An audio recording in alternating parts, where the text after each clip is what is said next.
নমস্কার। আজকে আমাদের রবীন্দ্রনাথ ঠাকুরের ১৬৫তম জন্মদিন, আর আমাদের বর্মন স্টেশনের এই যে ৭তম বার পালন করা হচ্ছে। এক্ষুনি আমাদের দীপ প্রজ্বলন হবে আর মাল্যদান হবে।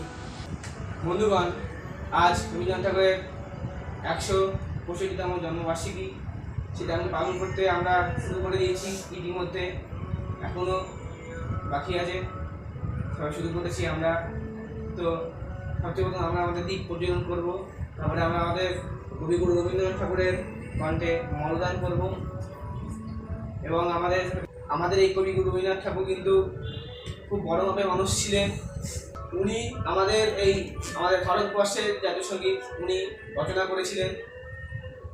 এবং সবচেয়ে বড় কথা, উনি আমাদের জন্য অনেক কবিতা, কাব্য, উপন্যাস, গান, গীত ইত্যাদি রচনা করেছেন। আমাদের সাহিত্যের জন্য ওনার অনেক অবদান আছে। ওনার অবদান আমরা গুণে শেষ করতে পারবো না। মূল কার্যক্রমে ঢুকে পড়ছি। সবাইকে আমার সশ্রদ্ধ প্রণাম জানিয়ে আমি আমার কার্যক্রম শুরু করছি।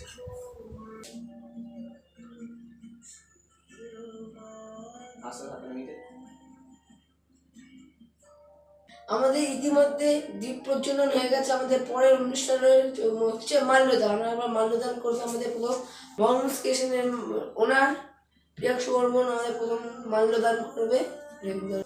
ইতিমধ্যে আমাদের প্রিয়াংশু বর্মন দিয়ে মাল্যদান করে দিয়েছে। বন্ধুগণ, ইতিমধ্যে দ্বিতীয় মাল্যদান করছে আমাদের দ্বিতীয় চিফ গেস্ট জয়াজিৎ সাহা মলদান করছে। আপনারা দেখতেই পাচ্ছেন, আমাদের রবীন্দ্রনাথ ঠাকুরের কণ্ঠে মলদান করছে জয়াজিৎ সাহা।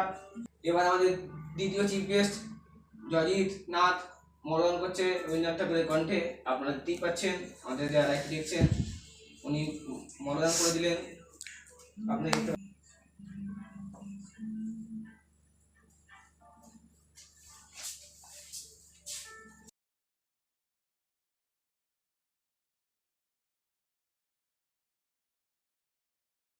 গেস্ট চলে এসেছে মল্লিনাথ মালাকার রবীন্দ্রনাথ ঠাকুরকে। এখন আমাদের জয়জিৎ নাথ এখন একটি কবিতা বলে আপনাদের শোনাবে। মনোযোগ করে শুনুন। বীরপুরুষ রবীন্দ্রনাথ ঠাকুর। মনে করো যেন বিদেশ ঘুরে মাকে নিয়ে যাচ্ছি অনেক দূরে। তুমি যাচ্ছ পালকিতে মা চড়ে, দরজা দুটো একটু ফাঁক করে। আমি যাচ্ছি রাঙা ঘোড়ার পরে, টকবগিয়ে তোমার পাশে পাশে। রাস্তা থেকে ঘোড়ার কুড়ে কুড়ে রাঙা ধুলে মেঘ টানকি আসে। সন্ধে হলো সূর্য নামে পাটে, এলেন যেন জোড়াদিঘির মাঠে। ধুধু করে যেদিকে পানে চাই, কোনোখানে জনমানব নাই। তুমি যেন আপন মনে তাই ভয় পেয়েছো, ভাজ্য এলেন কোথা। আমি বলছি ভয় করো না মা গো, ওই দেখা যায় মরা নদীর সোতা চোরা কাটাতে মাঠ রয়েছে ঢেকে, মাঝখানেতে পথ গিয়েছে বেঁকে। গরু বাছুর নেই কোনোখানে, সন্ধে হতে গেছে গায়ের পানে। আমরা কোথায় যাচ্ছি কে তা জানে, অন্ধকারে দেখা যায় না ভালো। তুমি যেন বললে আমার ডেকে, দিঘির ধারে ওই যে কিসের আলো। এমন সময় হাড়ে রে এই যে কারা আসতেছে ডাক ছেড়ে। তুমি ভয় পালকিতে এক কোণে, ঠাকুর দেবতা স্মরণ করছো মনে। বেয়ারাগুলো পাশের কাটা বনে, পালকি ছেড়ে কাঁপছে থরো থরো। আমি যেন তোমায় বলছি ডেকে, আর আমি আছি, ভয় কেন মা করো। হাতে লাঠি, মাথায় ঝাঁকড়া চুল, কানে তাদের গোজা জবার ফুল। আমি বলি দাঁড়া খবরদার, এক পা কাছে আসিস যদি আর। এই চেয়ে দেখ আমার তলোয়ার, টুকরো করে দেবো তোদের ছেড়ে। শুনে তারা লম্ফ দিয়ে উঠে চেঁচিয়ে উঠলো হাড়ে রে রে রে।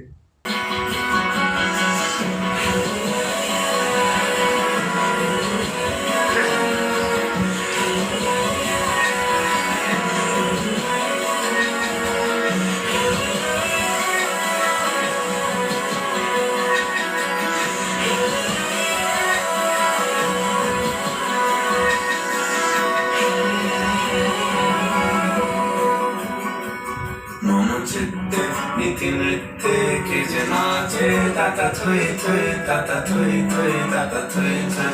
মম চিত্তে নীতি নৃত্যে কে যে নাচে, তাতা থই থই তাতা থই থই তাতা থই থই। তারি সঙ্গে কি মৃদঙ্গে সদা নাচে, তাতা থই থই তাতা থই থই তাতা থই থই। মম চিত্তে নীতি নীতি নৃত্যে কে যে নাচে তাতা থই থই তাতা থই থই তাতা থই থই। রবীন্দ্রনাথ ঠাকুরের লেখা জন্মান্তর। আমি ছেড়েই দিতে রাজি আছি সুসভ্যতার আলোক, আমি চাই না হতে নববঙ্গে নবযুগের চালক। আমি নাইবা গেলাম বিলাত, নাইবা পেলাম রাজার খিলাত, যদি পর জন্মে বাইরে হতে ব্রজের রাখাল বালক, তবে নিভিয়ে দেব নিজের ঘরে সুসভ্যতার আলোক। যারা নিত্য কেবল ধেনু চড়ায় বংশী বটের তলে, যারা গুঞ্জা ফুলের মালা গেঁথে পরে পরায় গলে, যারা বৃন্দাবনের বনে সদাই শ্যামের বাঁশি শোনে, যারা যমুনাতে ঝাঁপিয়ে পড়ে শীতল কালো জলে, যারা নিত্য কেবল ধেনু চড়ায় বংশী বটের তলে। ওরে বিহান হলো জাগরে ভাই, ডাকে পরস্পরে, ওরে ওই যে দধি মন্থ ধ্বনি উঠল ঘরে ঘরে। হ্যারো মাঠের পথে ধেনু চলে উড়িয়ে গোকুর রেণু, হ্যারো আঙিনাতে ব্রজের বধূ দুগ্ধ দোহন করে। ওরে বিহান হলো জাগরে ভাই, ডাকে পরস্পরে, ওরে শাওন মেঘের ছায়া পড়ে কালো তমাল বলে, ওরে এপার ওপার আঁধার হলো কালিন্দির কুলে। খাটে গোপাঙ্গনা ডরে কাঁপে খেয়া তোদের পরে, ওরে কুঞ্জ বনে নাচে ময়ূর কলা খালি তুলে, ওরে শাওন মেঘের ছায়া পড়ে কালো তমাল ভুলে। মোরা নবনবীর ফাগুন রাতে নীল নদীর তীরে, কোথা যাব চলি অশোক বনে শিখি পুচ্ছ শিরে। যবে দোলার ফুল রাশি দিবে নিপ শাখায় কষি, যবে দক্ষিণ বাঁয়ে বাঁশির ধ্বনি উঠবে আকাশ ঘিরে। মোরা রাখাল মিলে করব মেলা নীল নদীর তীরে। আমি হব না ভাই নববঙ্গে নবযুগের চালক, আমি জ্বালাবো না আধার দেশে সুসভ্যতার আলোক। যদি ননি ছানার গায়ে কোথাও অশোক নিপের ছায়, আমি কোনো জন্মে পারি হতে ব্রজের রাখাল বালক, তবে নিভিয়ে দেব নিজের ঘরে সুসভ্যতার আলোক। আমরা আমাদের এই কার্যক্রম এখন আমরা শেষ করছি আজকের মতো। আমরা আবার আসবো আবার কোনো অন্য কার্যক্রম নিয়ে। তো আজকের মতন সবাইকে আমরা নমস্কার জানিয়ে শেষ করছি। নমস্কার।